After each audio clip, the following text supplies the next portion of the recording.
Tonight on the show, a singing legend. Just make sure I've got everything ready. Champagne, check. Bouquet of flowers, check. All I need now is just a sprinkling of magic dust. Let's start the show!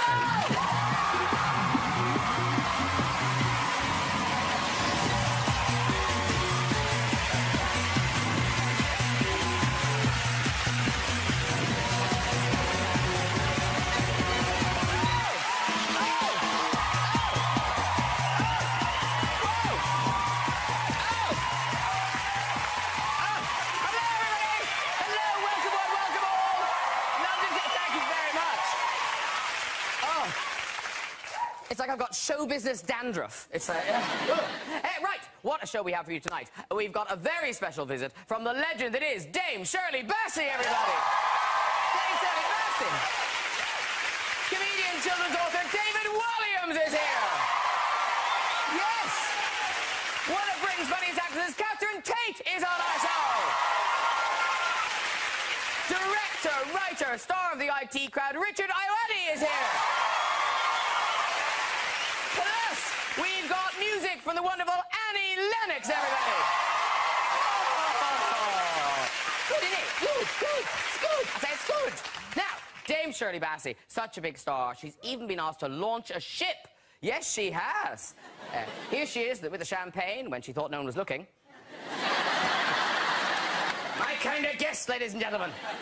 Now, Shirley is known for her glamorous stage outfits, like this cape, or this cape. Or this cape. Great look for a glamorous woman, less so for a man, I feel. Hey, big spender! Shirley has had so many distinctive hats over the years. She really has. Where did she get all those feathers? Hmm? Hey, let's get some guests on! Later, we'll have music from Annie Lennox. But first, I'm in with the IT crowd. It's Richard Ayoade.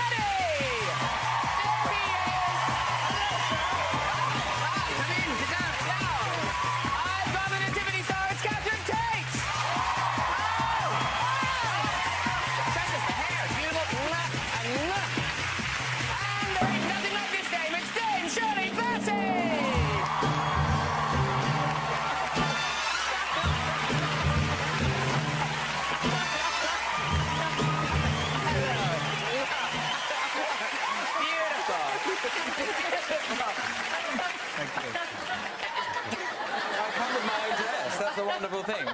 Can you... I know the way you've got, like, sequin skin underneath the head. It's beautiful. Should I help you out? Please, could you? There you go, darling. By the way, if you just tuned in, Dame Shirley Bassey really is here. Shall I promise? She really is here. She may have left after your jokes about it. No! I'll dump that down there. And you want to take your wig off? Thank you very much. I'll put that down there. Oh, look, they're jacking the thing away. There you go. So, no, Dame Shirley Bassey really is... She will be here. I promise, I promise. Now, clearly, you are a Dame Shirley Bassey fan. Oh, huge. Well, we all are, absolutely. Aren't we? Richard Ayoade, what is your favourite Dame Shirley Bassey song? Oh, so many. I was just indexing them before I came out, and I really couldn't decide between... No, I must force you to. OK. Must you force me? I must. OK, all right. I will say, I Want to Hold Your Hand. Which I think she didn't cover, but maybe did Goldfinger. Yes. That's a true fan choice. Very good. Well done. Thank you. Yeah, but you really are a fan, Catherine. Oh, yeah, totally. You've seen her in concert and everything. I've seen her in concert, yeah. That's a fan. Totally, and as she was coming out from the underground car park in her limousine, I was stood there, I was a student, and she was in the car with Joan Collins. Like a kind of carpool. They were both dogging in the car park. Now look, what have I done? What have you done? Shut up. So, listen, we do have a lot to talk about tonight, but we'll start with David Walliams, because let's celebrate you for a second. Best-selling children's author, 6 million books sold and counting. That's just today. Yeah. Thank you. Come on, guys. No, but isn't it like J.K. Rowling than you? No, there's Jacqueline Wilson. Oh, who reads those anymore? A lot of people, very, very popular. A few other people, but yeah, it's been great because they've really taken off. And this year, suddenly, with Christmas coming, there's one for younger readers, The First Hippo on the Moon. Have you read it? Not yet, actually. It's not very long. You could read it now while we wait. Then you could ask me a question. Is it about a hippo going to the moon? It is. Yes, I thought it might be. It's about the first hippo on the moon. So is that for kids to read by themselves or to be read too? Well, you can choose. I'd say sort of 3 upwards, that one. OK. But it's very nice to share. You know, I'm a parent now, and we're all parents, actually, sitting here. Yeah. And it's a lovely thing, isn't it, to read to your child. It's a very special thing. But, Richard, how old are your children? They're young. They're babies, aren't they? 4.5, and one is nearly 2. But now, why do I feel Richard Ayoade is not sitting on a small stool beside the bed reading The First Hippo on the Moon? Oh, right, I thought you just were going to say fertile. Would have been a legitimate concern. Yeah, I mean, we read Crime and Punishment, generally. We're working our way through the Russian classics. And, some of them are heavy weather, but it's both our time. That's the way I look at it. It's not just about them. Let's both get something out of this transaction. No, I like your parenting idea. Yeah. But no, but for children who can be, well, not even children, some 9 up? 8 to 12. 8 to 12. This is your newest novel for them, Awful Auntie. And I know. Thank you. Yeah. Woo! One whoop. No, but this is already sold like hotcakes, hasn't it? Yes, it's very pleasing. It was just nice. I mean, the thing that most parents say to me is that they sometimes, you know, come up to me in the supermarket and they thank you because my son wasn't reading at all and he's picked up your books, and that's quite a special thing. And I can remember the first book that I read myself for pleasure, which was Charlie and the Chocolate Factory, and I think it pretty much stays with you. You know, some people never ever read books, and I think if it's because when they were a kid they weren't given the right one. Well, it's like, you know, people talk about, I remember, like, Enid Blyton, like, actually staying up and reading it with a torch. You know, you never did that with Crime and Punishment, did you? You know, you never thought, oh, I can't wait, I must read it all night. It must be candlelight. That's the other thing I enforce.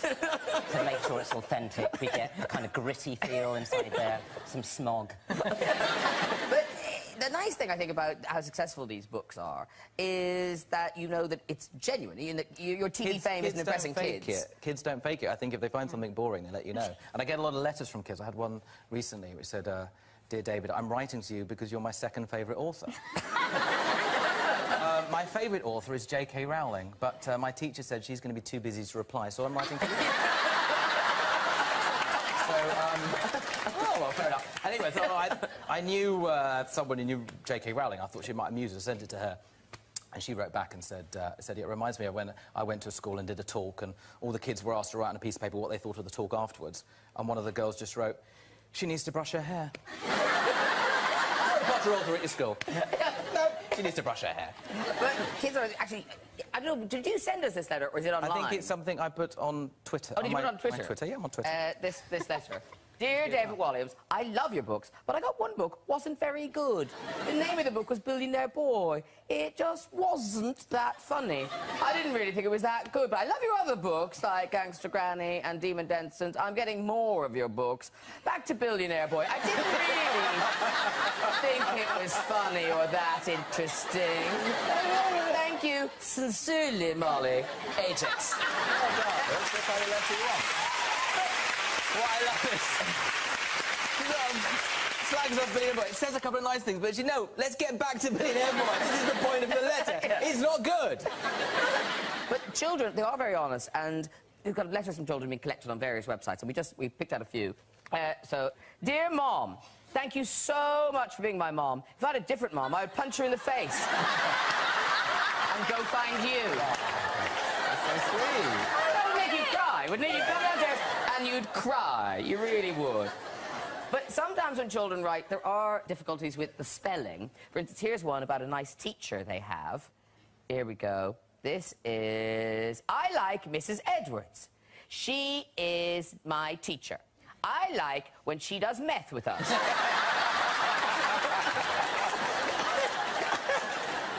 But sometimes the spelling is so off, you're not really sure of the meaning. Here's another letter. Dear Ms. Karen, I'm sorry that you feel off your dick. I hope you feel better. We'll never know what really happened. What is it supposed What to could it be? Well, we were thinking I think maybe... it was a very high dick. We think maybe, was it bike, with the D in the Oh, bike? yeah, you fell off. Yeah. Here's a nice story from a girl who's very, very impressed by her father's abilities in the kitchen. But sadly, she's got a little wrong, where she goes, my dad is the best cock ever. Mind you, she hasn't helped things with the picture she's drawn. Yeah. Well done, all the children. Very good, very good. OK, next. Talking of children, ladies and gentlemen, what child in the land will not want to go to see Catherine Tate's new film? We're on to you now, yes. Christmas film, Nativity 3. Nativity 3, what's the title? Dude, where's my donkey? Thank you very much. Full title. Yeah. Yeah. Now, it's out on the 14th of November, and in this, you are the love interest. Everyone wants a piece of you. Totally, yeah, they do. Yeah. Yeah, baby. It's kind of it's a love triangle, but for children. Yeah, I mean, it's... Yeah, I haven't sold that very well. You go. It's really... yeah, no, that would put people taking their children off. No, it's really... It's like... They're like a franchise of films, these films, aren't they? They keep coming out. Well, there's been 3. I know that. And it's based around a school. Martin Clunes' character in it, he comes in to be the new teacher. He gets kicked in the head by the donkey and loses his memory. OK, this is a Christmas film. This is a Christmas film. And he's supposed to be marrying me in New York, but he can't remember. He can't remember his little girl who wants me as her new mummy. Of course. Of course.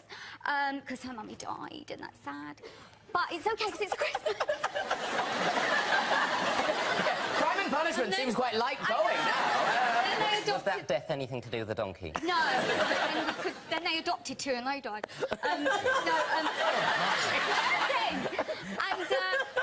And so, yes, he forgets me, but I was engaged to someone else, played by Adam Garcia, who's a flash mob guru, and... Could you write this down for us, please, and maybe just give us all a sheet to leave with? It's very involved. It's a good family Christmas film. I will be going to see it. Thank you. It will be quicker to just see the film, I think. It'll be an explanation. So, listen, we've got a clip. This is near the beginning of the film. It's you're in New York, and I think your best friend has just arrived. Yes. This is before the wedding goes. Yes, yes. And Catherine Tate's theatrical roots, of course, go back to Nativity play. Was that your first? It was my first appearance in a nativity play when I was 4. Obviously, as we were all in nativity plays, I'm sure. I was bumped at the last minute. Oh, okay. Yeah. And I didn't get a very good part. Well, I didn't get any part. And I guess, I don't know if my mum was a bit pushy or just wanted to encourage me, because I was a little girl with glasses, ginger hair, you know. Yes. And I used to wet myself as well, quite a lot. I did. In school...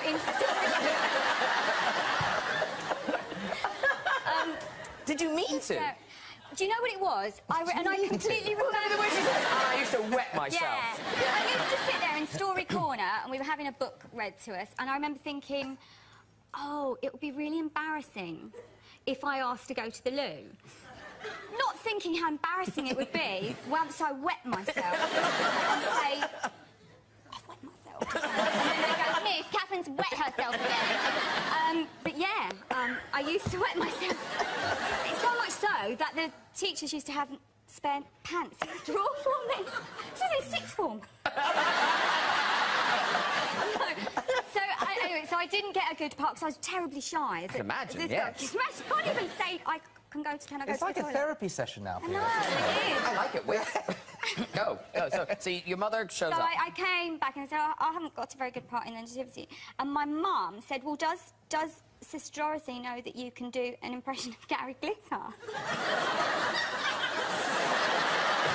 Different times, everyone. Different times. It was a different time. And so I said, so my mum said, you must go and say what you can do. And I said to Sister Mary Dorothy, I have to tell you that I can do an impression of Gary Glitter, and that my mum said, when the three kings arrive, I could turn up as well as the king of glam rock. And the teacher was kind of going, well, I don't think there's much room in the nativity for Gary Glitter to show up. And I said, look, it's the birth of our Lord. Don't you think Mary and Joseph would have had a party? And to her credit, at the nativity, they stopped the nativity show and said, ladies and gentlemen, the cabaret's arrived. And there's people with tea towels on their head, you know, with a little baby. And I come in and go, come on, come on. And that's where it all began.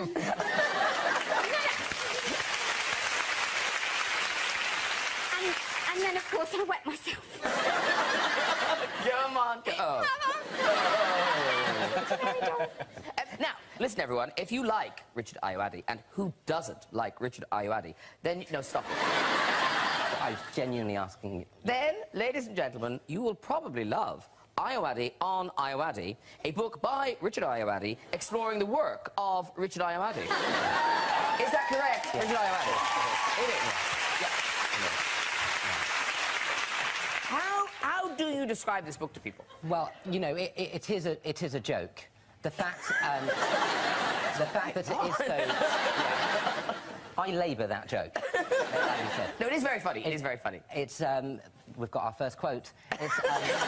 It's not meant to be a serious interview with myself. The idea is, I thought it would be funny that I could be treated with the same reverence as kind of great directors who are interviewed at the end of their careers, like Orson Welles or Scorsese, and you get these huge interview books asking them about the craft. And I thought it would be funny, the idea of me being asked, not knowing anything, having no real great achievements, trying to sort of talk about my legacy now, seemed a funny idea to me. But have some people bought this thinking it's going to be an autobiography, kind of, you know, Richard Ayoade's a small boy and... No one as yet has bought it. It is out now. It is out now. It is possible to buy it. A lot of people have said they might. There's been a lot of interest. Which for me is as good as an actual purchase. Yeah. But so, to explain it, what's the best... could you read a bit out or something? I could read, yes. Is that a good idea? Well, essentially, it's a bunch of jokes themed around film. That could be a description of it. I can read some. OK, read a bit out, and yes, and we'll get a flavour. Also, OK, so in it, I interview myself throughout the book. And it's, you know, there's some dramatic scenes. There's a speedboat chase at some stage. And in this, the interviewer version of me, the you of me, yes, if, as it were, asks this question. So I'll do a slightly lower voice for me, less nasal. I'll back it off. Do you feel your work is easy to label? That's good. Thank you. Yeah. Not at all. That's why people try to label it.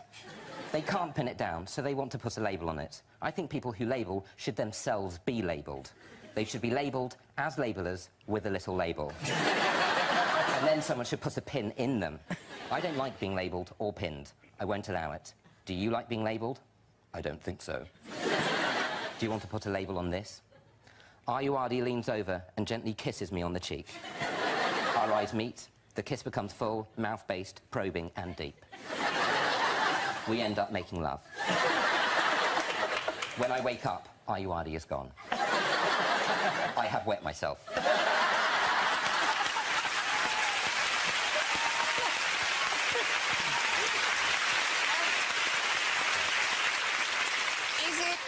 That didn't happen.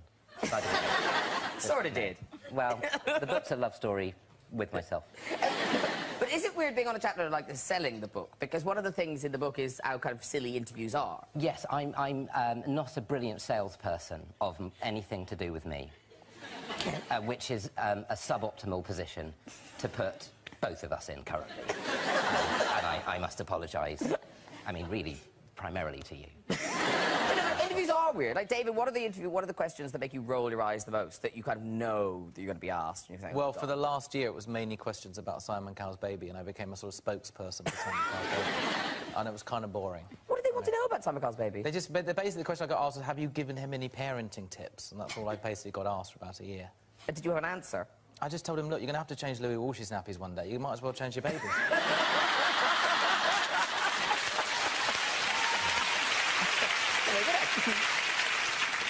I hope everyone's got some very good questions now, because my next guest, David, your life is about to become complete. Ladies and gentlemen, please welcome the actual Dame Shirley Bassey.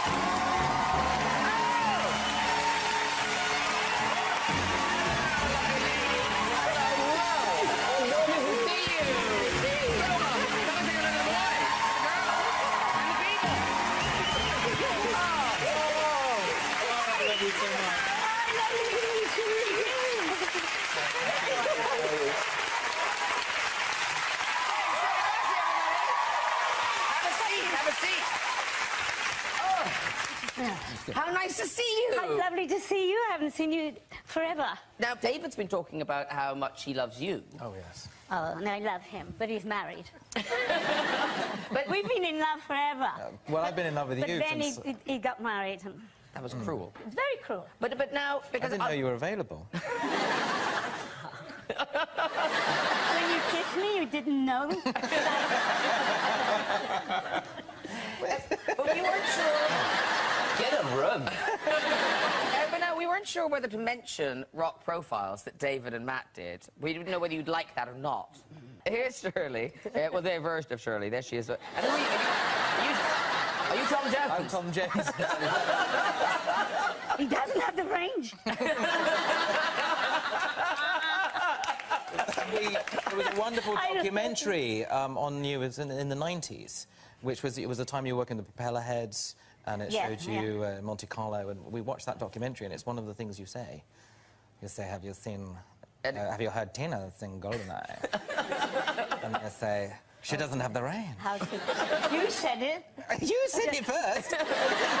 Oh, that's a lie. I love you, Tina. You're not doing it at... no, you're not, are you? Not at the moment. Not at the Royal Variety Show. I'm going to miss you. I'm really sorry, because I would absolutely love to be on stage with you at the Royal Variety, but I've got to be in Norfolk. I'm in Norfolk filming, and they won't let me. If you sent a private jet or something, maybe I could do it. I could, but his wife told him no. That bitch. So you're doing the Royal Variety, but you're also doing Strictly Come Dancing up in Blackpool, which seems unlikely. Yes, I haven't been there for 25 years, I think. Yes, I was very surprised to hear you'd agreed to go again, but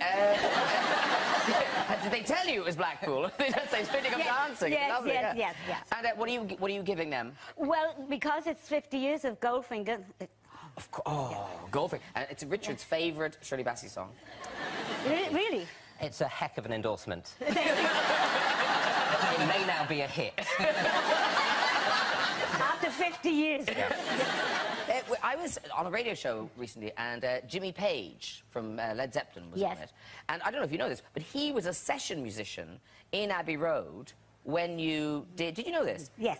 When you did Goldfinger. And he was confirming that kind of story we've all heard about that big, long last note. Oh, gosh.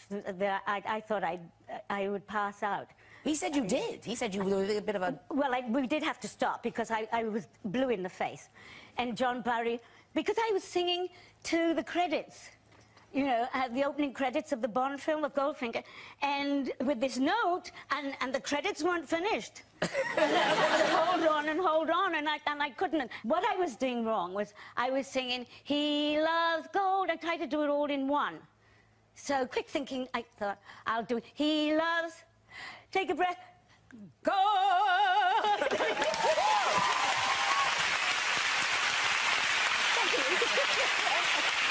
We must enough past stories and future things. We must talk about the new album, Hello Like Before.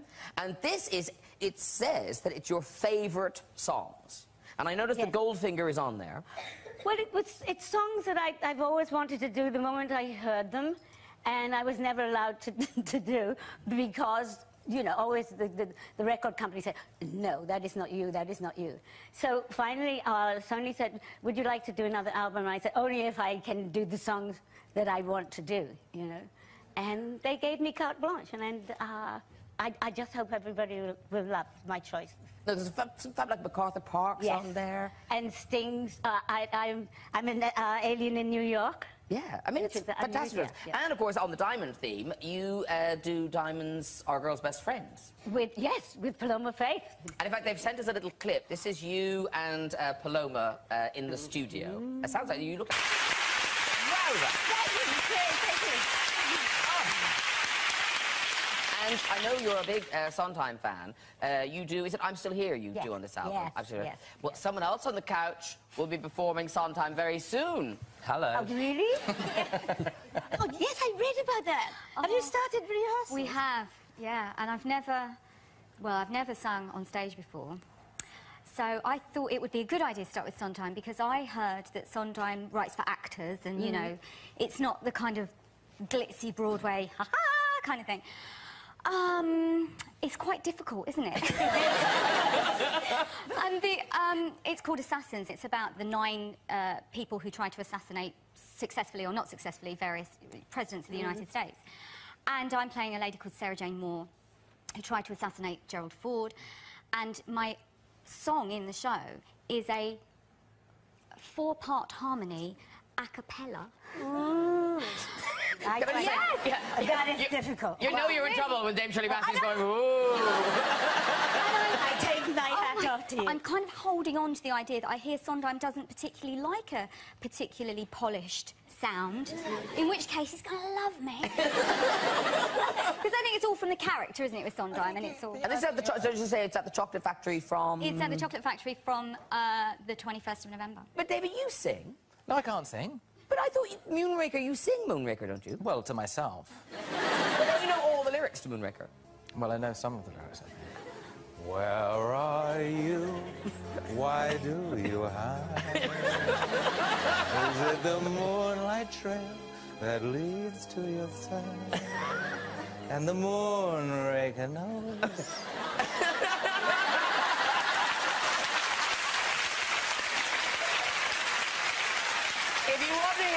If you want to hear Dame Shirley singing, the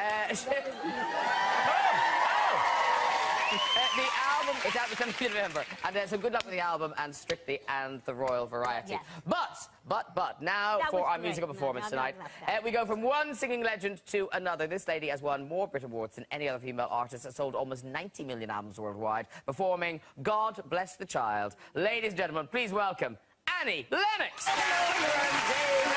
Shirley Bassey. They're all there. Have a sit down. Now that is, well, one is absolutely stunning, absolutely beautiful. How gorgeous was that? And what a treat. Thank you very much. And it's off the new album, Nostalgia. And that, in a sort of similar way to Dame Shirley's album. Yes. Yes. Isn't that funny? Yes, We've both got albums out, coming out at the same time, I think, right? That's why we're here. I know. And I thought they liked me. Well, we do. We do. No, but We love you. But you've gone back and you've found these songs that you know you've never recorded before, and you've never. That's right. You haven't really sung these songs. Never, before. never, no. This is a particular jazz genre from the great classic American songbook. Shirley, That you'd be is so really- familiar that's with wonderful, that, yeah. And it was just something that I never thought I'd ever do.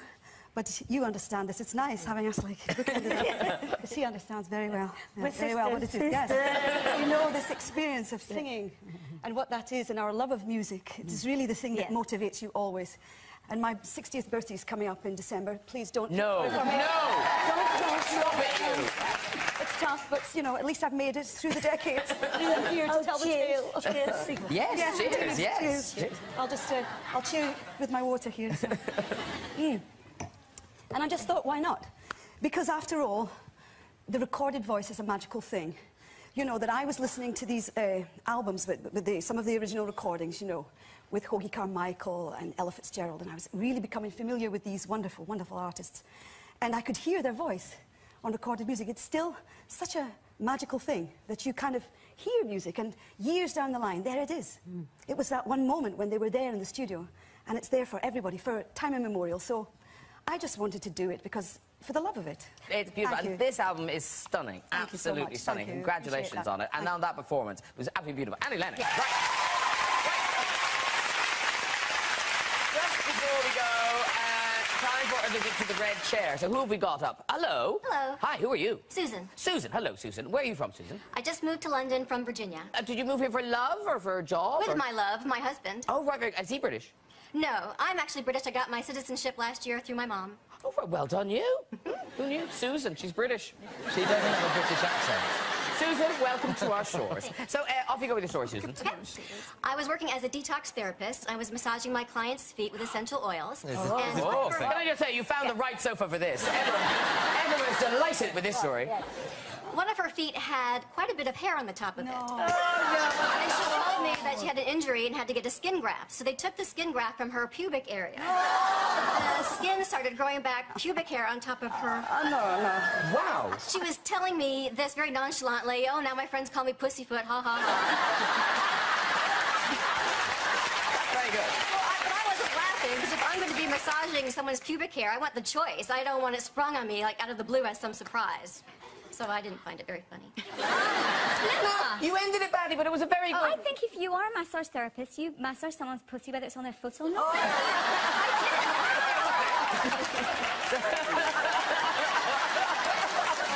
So are you saying flip? I meant massage someone's foot, not what I said. She said pussy foot.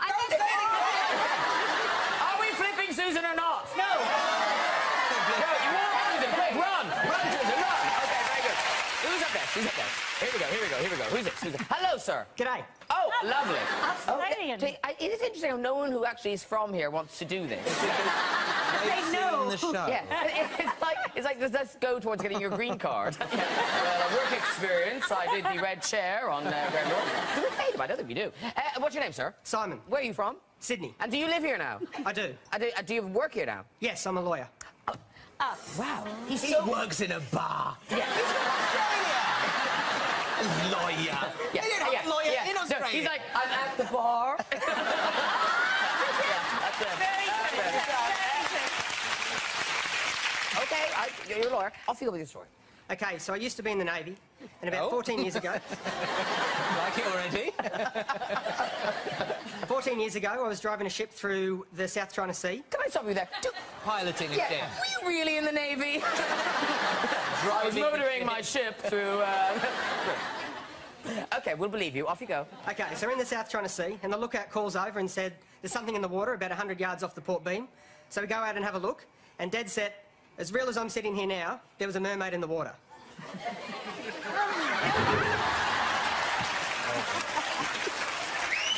No one likes a liar. That was going to be a really lame joke, wasn't it? Maybe he was just saying he wasn't really sitting there. Maybe he was flipping reality. Maybe we're in the Matrix. And we just flipped him off. Okay, one more. Let's see if this person is sane. Hello. Hi. I have my doubts. What's your name? Nina. Sorry? Nina. Nina? Yes. Like an ambulance. Very good. And where are you from, Nina? Manchester. Manchester! Yeah! Finally! Finally! UKIP rally, what's going on? Finally, a decent British person in these soils. Yeah! In our red chair, telling British stories about the British people. Getting flipped off in a red chair by an Irishman. The way this country's been run for years. Nina, sorry to hold you. Now, off you go with your story. Okay, when I was 20, I moved to Spain, and I was really keen on learning the lingo. Obviously, the first word of the Language, as you call it. Sorry. My colleagues started to give me words of the day. So one day, my word of the day was chicken. So we go to the supermarket. I'm very confident in ordering chicken. I give my order to the butcher. Everyone starts to laugh around me, and I'm like, why are you laughing? My friend next to me is rolling around on the floor laughing, and he told me I'd got the word chicken confused with the word penis. I can only apologise. James, very bad. Should we try one more? I feel like there's gold out there, but we haven't had it yet. Okay, let's try one more. Come on. Hello, sir. Hi. Okay, the hopes of a nation are on you. What's your name? My name's Paul. Paul? Yes. And where are you from? I'm from Colchester in Essex. Colchester in Essex. And what do you do there? Well, I don't work in Colchester, I work in Chelmsford, but I work in retail fashion. God is in the detail. I'll tell you where he is from, is the bridge of the Starship Enterprise. That's where he's from. And actually, he does have that sort of William Shatner thing going on.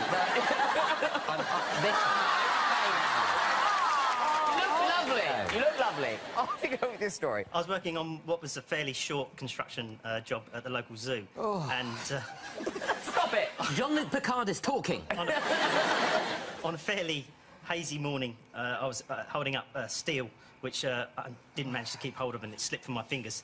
And as it did, it went across the road that was into the ring-tailed lemur enclosure, but actually snapped through the electric fence and jammed me in the corner of the in the corner of the pit that I was working in.